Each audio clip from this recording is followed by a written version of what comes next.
যদি আপনি জেনা থেকে বেঁচে থাকতে পারেন, আল্লাহ পাক আপনাকে সাক্ষাৎ মৃত্যুর হাত থেকেও বাঁচাতে পারেন। এটা আমি এমনি এমনি বলি নাই, আমি দলিল দিচ্ছি। জেনা এমন একটা পাপ, যেই পাপ থেকে যদি কোনো যুবক নিজেকে বাঁচাতে পারে, আল্লাহ পাক তাকে সাক্ষাৎ মৌতের হাত থেকেও বাঁচাতে পারবে ইনশাআল্লাহ। কিভাবে? এটা কিন্তু কোনো গাল গল্প না, এটা বনু ইসরাইলের ঘটনা, সত্য ঘটনা। 3 বন্ধু যাচ্ছে রাস্তা দিয়ে, হঠাৎ করে ঝড়, বন্ধু 3 জন ঢুকে গেল গুহার মধ্যে। কিসের মধ্যে? গুহায়, যে পাহাড়ি এলাকায় আপনারা থাকেন যারা, গুহার মধ্যে। হঠাৎ করে পাহাড়ের পাথর দিয়ে গুহার মুখটা বন্ধ হয়ে গেল। এখন খোলার কোনো অপশন নাই। সবাই বলছে এখন 3 জন, এখন তো আমরা বের হতে পারবো না, সবাই সবার নেক আমলের ওসিলা দিয়ে আল্লাহর কাছে দোয়া কর। কিসের ওসিলা দিয়ে?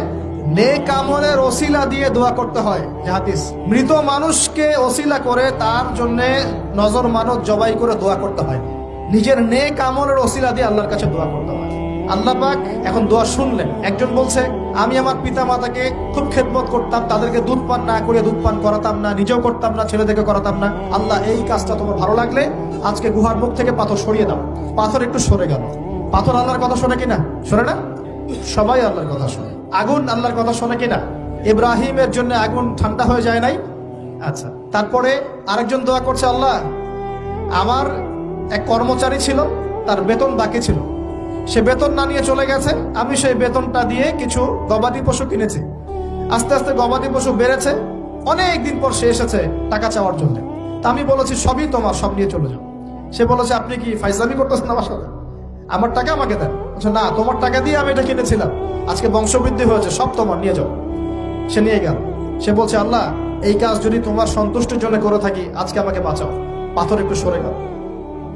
এবার তৃতীয় ব্যক্তি, এই ছেলে বলছে, যুবক ছেলে, আল্লাহ, আমার একজন চাচাতো বোন ছিল। কে ছিল? এই যে বয়ফ্রেন্ড গার্লফ্রেন্ড, খালাতো বোন, চাচাতো বোন। এখন তো বিচ্ছিরি অবস্থা। এখন এমন একটা অবস্থা, পশ্চিমা সভ্যতার রিপোর্টগুলো পড়ে দেখি, ভাইও বোনের সাথে জেনা করে না। ওদের ওখানে নিজের আপন পিতার দ্বারাও মেয়ে সেক্সুয়াল হ্যারাসমেন্টের শিকার হয়। ওরা আমাদেরকে শেখায় এখন ভালো কোনটা মন্দ কোনটা, আর আমরা আমাদের মাথাটা কবে যে বিক্রি করে দিলাম। ওদের কাছ থেকে ভালো মন্দ শিখতে হচ্ছে, কোরআন সুন্নাহ বাদ দিয়ে ওদের কাছ থেকে ভালো মন্দ শিখতে হচ্ছে। তো চাচাতো বোনকে সে খুব ভালোবাসতো, তাকে সে পেতে চাইতো, মানে তার সাথে সেক্সুয়াল সম্পর্ক করতে চাইতো, সোজা কথা বল। এখন সে মেয়েকে অনেক প্রস্তাব দেয়, সে মেয়ে রাজি হয় না। শেষে বলে, যদি আমাকে 1000 বা 100 স্বর্ণ মুদ্রা দিতে পারো, দিনার, তাহলে আমি তোমার সাথে সেক্স করবো, মানে জেনা করবো। নাউজুবিল্লাহ।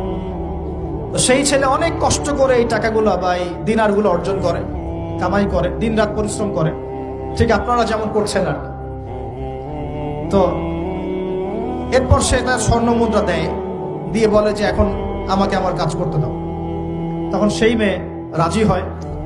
ঠিক যে মুহূর্তে তারা সেক্সুয়াল সম্পর্কটা করবে, ঠিক ওই মুহূর্তেই এই মেয়ে বলে ওঠে, হে আল্লাহর বান্দা, আল্লাহকে ভয় করো। আমি সারা জীবন আমার সতীত্বকে ধরে রেখেছি, কাউকে দেইনি। আমি কারোর সাথে এরকম অন্যায় করি নাই, আমি খারাপ মেয়ে নই, তুমি আমার ইজ্জতটা নষ্ট করো না। কে বলছে কথা? মেয়ে। ওই অবস্থা থেকে কি একটা ছেলের উঠে আসা সম্ভব? এটা কি এতটাই সহজ? এটা কিন্তু সহজ না। সত্যি কথা বলতে এই বিষয়টা কিন্তু এতটাও সহজ না। যারা অবিবাহিত তারা হয়তো বুঝতে পারবে না, বিবাহিতরা বুঝতে পারছে। তো ওই অবস্থা থেকে সেই টাকাগুলো না নিয়ে সেই স্বর্ণমুদ্রা মেয়েকে দিয়ে ওখান থেকে সেই ছেলে উঠে আসে আল্লাহর ভয়ে। সে এখন গুহার মধ্যে আটকা পড়েছে, আল্লাহকে বলছে, আল্লাহ, ওই দিন ওই কাজ যদি তোমার সন্তুষ্টির জন্য করে থাকি, আজকে আমাকে মৃত্যুর হাত থেকে বাঁচাও। সমস্ত পাথর ধপধপ করে সরে গেল গুহার মধ্যে। এটা কিন্তু কোনো গাল গল্প না, এটা বনু ইসরাইলের ঘটনা, সত্য ঘটনা। এই হাদিস থেকে আমি আপনাকে দলিল দিচ্ছি যে যদি জেনার মতো পাপ থেকে আমি সরে আসতে পারি, সাক্ষাৎ মৌত থেকে আল্লাহ বাঁচাতে পারে। প্রিয় ভাই, সেই যুবক আরো সে ছায়া ছায়া পাবে যে তার যৌবনকালটাকে আল্লাহর পথে কাটিয়েছে, এবং যাকে কোনো সুন্দরী মেয়ে জেনার জন্য আহ্বান করে, সে বলে আমি আল্লাহকে ভয় করি। আমরা তওবা করি, আমরা কোনো প্রকার জেনার পাবে যাবো না ইনশাআল্লাহ। যদি হারাম কোনো সম্পর্ক থেকে থাকে, আজকেই এই নাম্বার ডিলিট করে ফেলতে হবে। আল্লাহ পাক তৌফিক দেন। ডিলিট করার আগে আবার ফোন করে বলেন না যে আজকে থেকে আর কথা বলবো না, তাহলে এই কথা আর কোনোদিন শেষ হবে না। একবারই বন্ধ, ডিসকানেক্টেড। কার জন্য? আল্লাহর জন্য। এবং এটা করার পরে আল্লাহকে বলতে হবে, আল্লাহ, শুধু তোমার ভয়ে এবং তোমার সন্তুষ্টি পাওয়ার জন্য আমি জেনা থেকে বেরিয়ে আসলাম। আল্লাহ তুমি আমাকে হেদায়েত দাও, ঈমান দাও, আমল দাও এবং তোমার রাস্তায় আমাকে বেহিসাব রিজিক দাও।